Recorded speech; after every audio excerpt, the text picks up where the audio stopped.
The 10-minute drill. This is a big one. Covered by Universal Roof and Contracting. The difference is universal. On 1010XL. Let's go, let's go, let's go. Hit it. All right, let's do some sports concepts and rationalizations.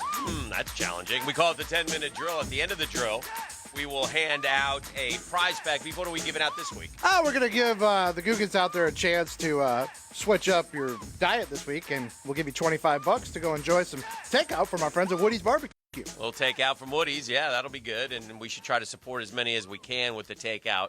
It's tough out there right now, so if you can, that would be most beneficial to a lot of businesses. I think a lot of people are doing that, too. Yeah, they are. It's a tough time. I mean, it's just – we all just got to hang in there, help out a friend if you can, help out a neighbor if you can, help out a charity if you can.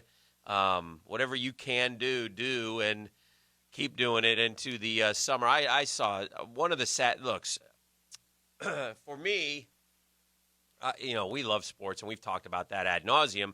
But I have a kid who's in 9th grade, and I've enjoyed watching him participate. He still gets to participate. So losing sports has been worse for me than for him, I think, because, we can still drive over to a batting cage by ourselves and hit and things like that. But it's been that's been tough. But I feel really bad for the 12-year-old baseball players who are going to go to Cooperstown this summer. That has been canceled, the summer in Cooperstown, which was one of probably my favorite trip. In terms of the travel ball stuff, really enjoyed that one, and it was so much fun for the kids. And I hate that because you can't say, well, they can make it up because next year they're 13, Jeff, and they're onto the bigger field. You can't go play there at 13. So because you got another group of 12s coming in, so right. I don't imagine that being made up. People might say, well, just delay everything, allow a group of 13-year-olds next year too. But the problem is by this point of next year, they've all been playing on the big field. You don't want to go backwards. Right. I mean, not to admit, someone at 13 on those little fields could get killed by them. Oh yeah. You don't want to play at 13. So because these are usually pretty good baseball players as well. So yeah, that would be bad. So anyway, I felt bad for that, and I'm fairly confident. We got news today. I'll get your thoughts on the Olympic Games. I can't imagine they're going to go off this summer. Canada has pulled out now. The United States Olympic Committee swim team. Well, if Canada's not going, how can there be a competition, Hick? The United States Olympic swim team said they should postpone it a year. I don't imagine them having the games. The IOC is trying to wait until the very last second to make a decision, which I understand. But, even for some athletes right now, training is tough, I heard something on SportsCenter today. And yes, smart Alex, you can still watch SportsCenter even if there's, quote, no sports. There's still, and this is one of the reasons why, but they had a pole vaulter on for Team USA who had won silver, in fact, in the last Olympics.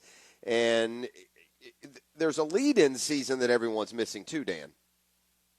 It's not just the Olympics, but if you're a pole vaulter or a track athlete, there are series leading up to the Olympics that you hone yourself for your competitive best, and they're missing out on all of those as well. So, qualifying for countries takes place the year before, so that isn't really an issue. But there are events and lead-in events and series that athletes would want to be taking part in right now. So,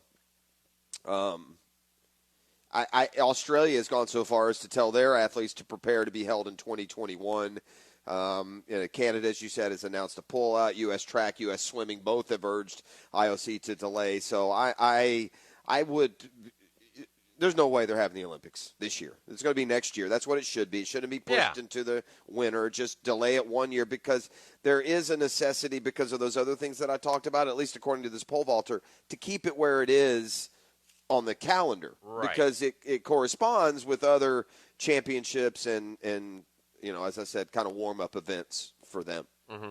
So, anyway. So I think we'll be hard-pressed to have an Olympic Games coming up this year. I was looking through some in my Sports Illustrated baseball preview. I was looking through the predictions, and again, baseball season is certainly in peril. Here we are, March 22nd. The earliest I think anybody even thinking about returning would be in May, if that were to happen. Most feel like you need We had Daniel Murphy on the program last week. You need about a month to get ready, for the pitchers mostly. So that would get you into June.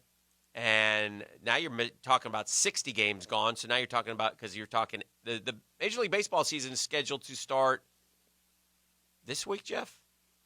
The 27th, I believe. Yeah, this weekend coming up. So anyway, this week, like Thursday. I think Thursday of this week. So you're talking about 60 games gone probably already, which would get you to 100. Let's say it's another month. That would get you to, are you going to play a regular season of 70, 80 games, Jeff? I would. Yeah. I would do that as opposed to doing nothing. I wouldn't just, yeah, I mean, it'd be odd. It'll be a weird year. It'll certainly feel different. It'll, in some ways, Hick, I feel for Major League Baseball, they're going to stumble on what's a more compelling format, quite frankly. In today's day and age of instant this and instant that, 162 games is unnecessary other than us hardcore fans. It really is. I think condensing the season to 82 games, they're going to stumble on, some notion that perhaps that's how they should do it all along. I would enjoy it. After so many years of watching the marathon and 162 don't lie, well, give me a chance to see if 94 does lie. I wouldn't mind seeing just a one-off sprint for playoff positioning. How about you? With the Mets' propensity to always go like 12-2 out of the gates, I think maybe we could hold on and slide into the playoffs at like 32-28, losers of our last 7, okay. And slide in and maybe as a wild card, hold off maybe one of the good teams in the East. And, that's fine with me if we want to give it a shot.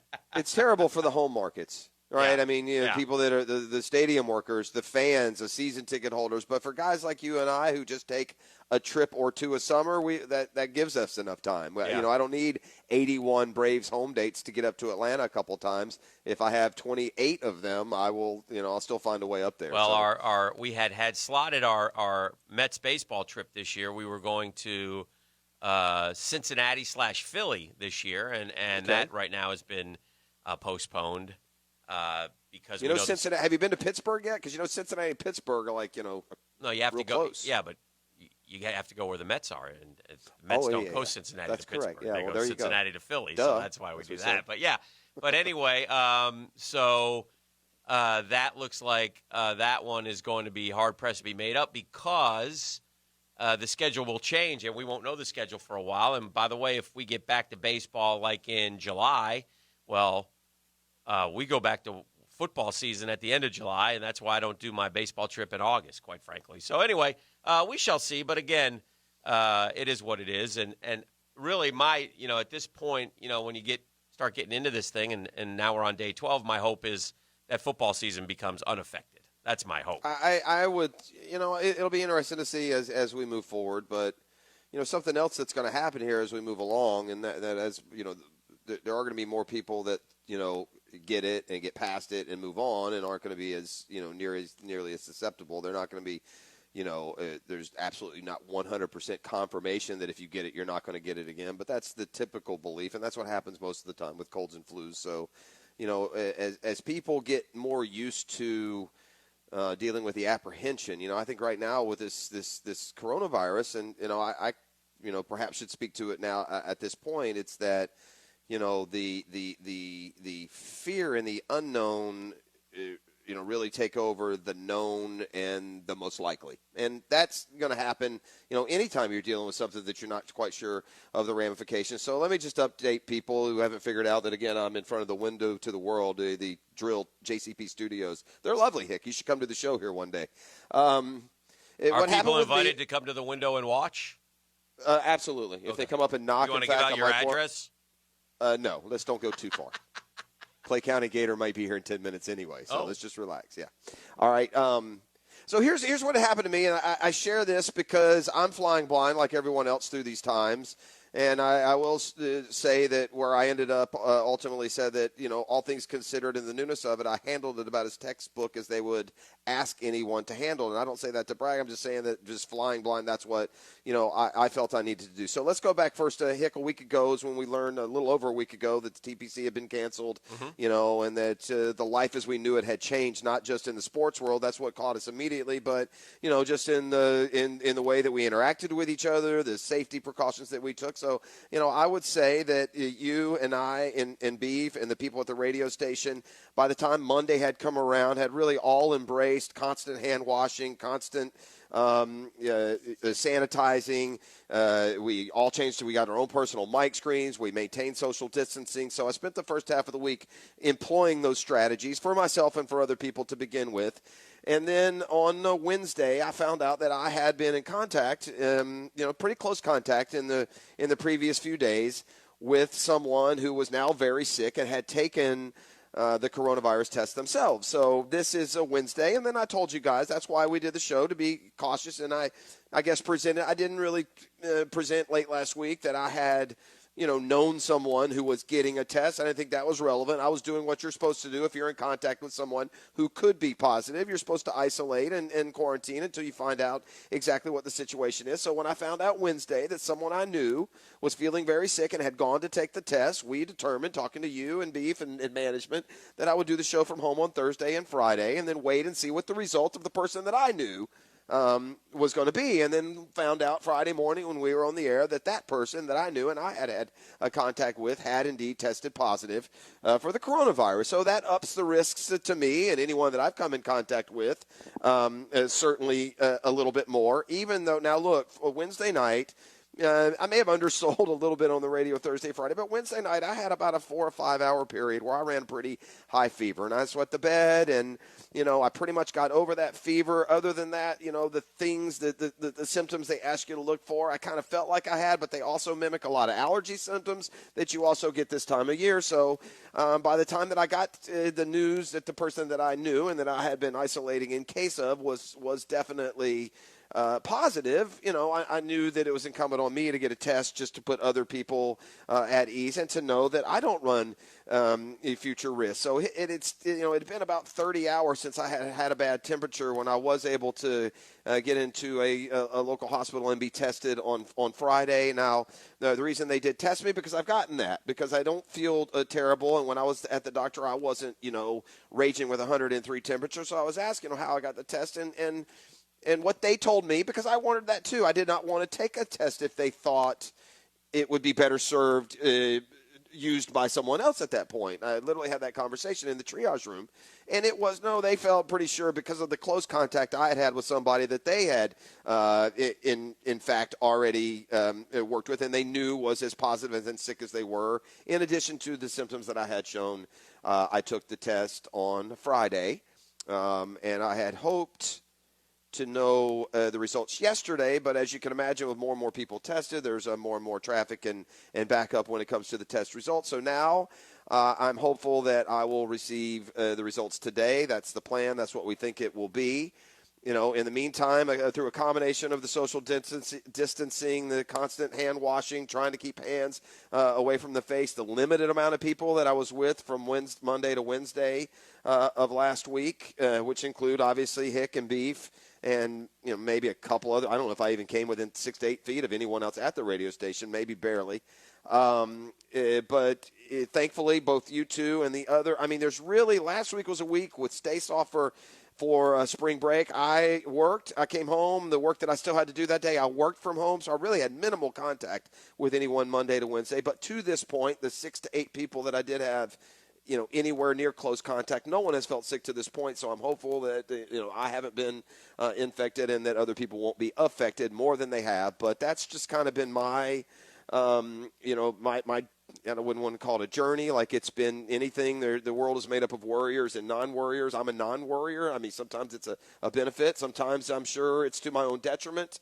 So I've never been worried about the effects of how sick I might be. I haven't felt sick, dude. I've felt, fine for the most part. So I haven't been worried about that, but I am worried about, concerned about others and what their reaction. I think that's what a lot of people who don't know what they're more concerned about, shutting down other people's routines. So, so far, so good as far as anyone else around me getting sick, which makes me, inclined to believe when I get my test results back today, they will be negative, and it'll just be an example of being not extra cautious as the CDC is asking you to be. And right. I pretty much stayed in line. Right on toes on the middle of the line for what they recommend doing, at that time. So there are holes in the system. It's so crowded right now.